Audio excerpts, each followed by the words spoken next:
afternoon and welcome to Pakistan Today News from our London studio. I'm Chris Taylor. Pakistan's Law Minister, Azam Nazir Tarar, has outlined major reforms included in the proposed 27th Constitutional Amendment Bill. The amendment seeks to curb executive control over judicial transfers, moving that authority to the Judicial Commission of Pakistan. It also proposes granting the honorary title of Field Marshal for life and introduces reforms to Senate election scheduling in Khyber Pakhtunkhwa while expanding constituency representation in Balochistan. The changes are said to follow wide consultations with coalition partners and are tied to commitments made under the Muttahida Qaumi movement's proposed revision of Article 140A. The government has now formally introduced the 27th Constitutional Amendment Bill in the Senate, with a particular focus on restructuring Pakistan's military leadership framework.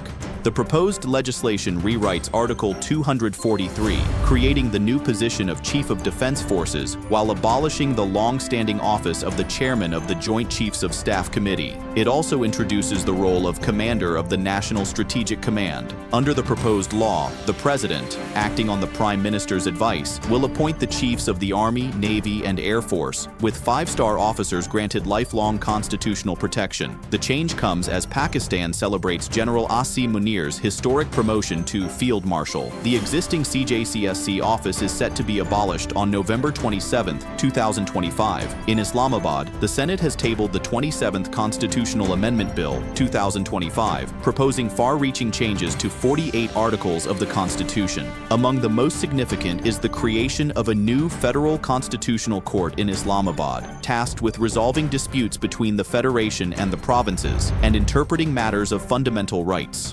The amendment also alters Pakistan's judicial framework, revising Article 175 and adding a new series of articles, 175B to 175L, to establish the Constitutional Court. The Supreme Judicial Council will be reconstituted to include both Chief Justices, while reforms also address Senate election delays, synchronized election cycles, and expanded advisory roles for the Prime Minister and provincial chief ministers. For more details on the bill's implications and political response, we're joined now by our correspondent Sarah Williams, reporting from Islamabad.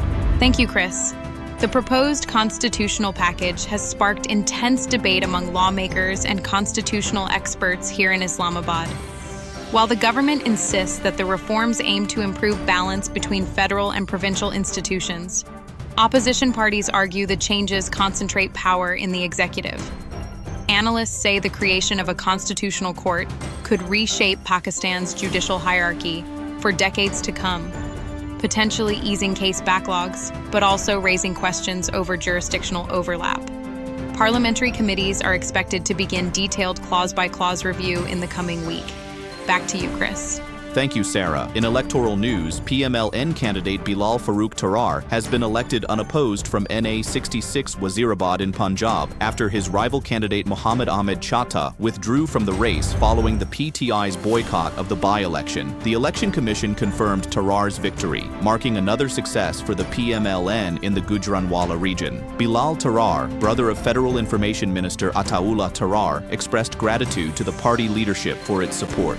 The by-poll was held to fill the seat vacated by a disqualified MNA. Turning to Balochistan, at least 6 people were killed in 2 separate gun attacks in the Kalat and Panjgur districts on Saturday. In Manguchair near Kalat, 4 tribal leaders, including Sadullah Langu and his brother Khair Ullah, were shot dead by unidentified gunmen. Hours later, 2 more victims, Muhammad Zafar and Naeem, were killed in a separate incident in Panjgur. Authorities have launched investigations and directed law enforcement agencies to intensify crackdowns on illegal arms and update security records across the province. In international news, police in Jakarta, Indonesia, are investigating mosque blasts that injured dozens of worshippers during Friday prayers. Authorities have discovered what appears to be explosive powder at the site. The main suspect, a 17-year-old student from a nearby school, is recovering after surgery. Investigators say they have seized written materials and other evidence and are now analyzing social media and family connections to determine possible motives or links to extremist groups. And finally, former U.S. President Donald Trump has announced that no American officials will attend this month's G20 summit in South Africa, citing alleged human rights abuses against Afrikaners. The South African Foreign Ministry called the move